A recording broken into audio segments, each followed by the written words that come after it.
আসসালামু আলাইকুম। আশা করি সবাই ভালো আছো। পবিত্র ঈদুল আজহার শুভেচ্ছা। আমি আজকে শর্টকাট ভিডিও একটা নিয়ে আসছি সামনে। বিভিন্ন নিয়োগ পরীক্ষার জন্য শর্টকাট নিয়মে 3টি ক্রমিক সংখ্যার গুণফল 336 হলে সংখ্যা 3 এর যোগফল কত। এরপরে 2, 3, 5, 8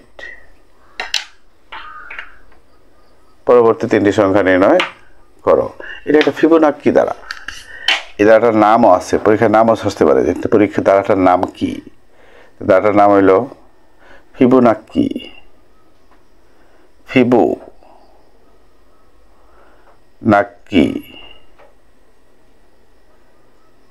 ধারা বলতে পারো, ক্রম বলতে পারো। এরপর কিভাবে হয় এটা? পরপর দুটি পদের যোগফল তৃতীয় পদ হবে। 3, 5, 8।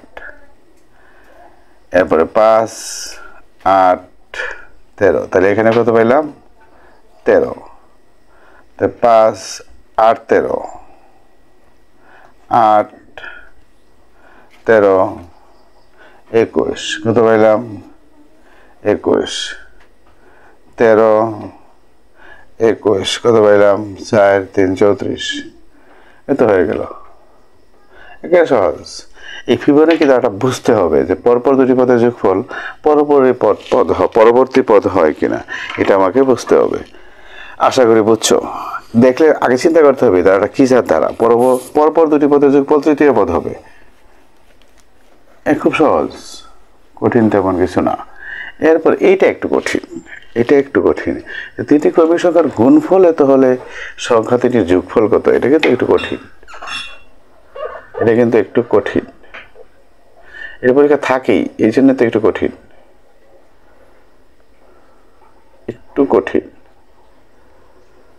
এটা কেমন করে আমরা চিন্তা করব? ক্রমিক সংখ্যা যেহেতু বলছে, এইখানে হইলো এটা প্রশ্ন হইলো 3টি ক্রমিক সংখ্যা, এইখানে চিন্তা করতে হবে। আমি আগে প্রথমে 5, 6, 7 এগুলি গুণ করে দেখি কত হয়। টু স্টেপে করতে হবে। 30 30-এ 7 দিয়ে গুণ করলে কত হয়? 210। তাহলে আমার আছে 336। আবার যাই 6, 7, 8। আগে 5 থেকে শুরু করছিলাম, এখন শুরু করলাম 7, 6, 7, 8। এখন 6 সাথে কত?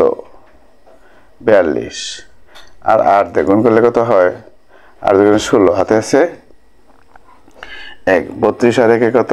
33। ইউরেকা, অত পেয়ে গেছি। এটা একটু 2 স্টেপে করতে হবে। প্রথমবার এটা হবে না। একটা আগে ক্রমিক 3টা ক্রমিক সংখ্যা আগে লিখতে হবে আন্দাজ করে। এরপরে কম থাকলে আমরা বাড়ায় নেব, আর বেশি হয়ে গেলে কমায় দেব। ঠিক আছে না? তাহলে যোগফল কত হবে? 6, 7, 8। 8, 7, 15। 15-এর সাথে কত? 21। তাহলে 3 সংখ্যার যোগফল হবে কত? 21। খুব সহজ। এগুলি থাকেই।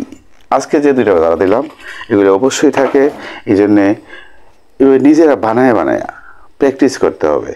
পরীক্ষার হলটা অনেক কঠিন জায়গা।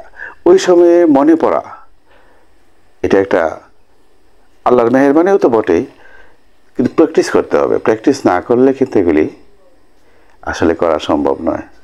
আশা করি বেশি বেশি প্র্যাকটিস করবা, নিয়োগ পরীক্ষাগুলিতে ভালো করবা, ভালো করে নিজের জীবন প্রতিষ্ঠিত করবা, বাবা মার মুখ উজ্জ্বল করবা।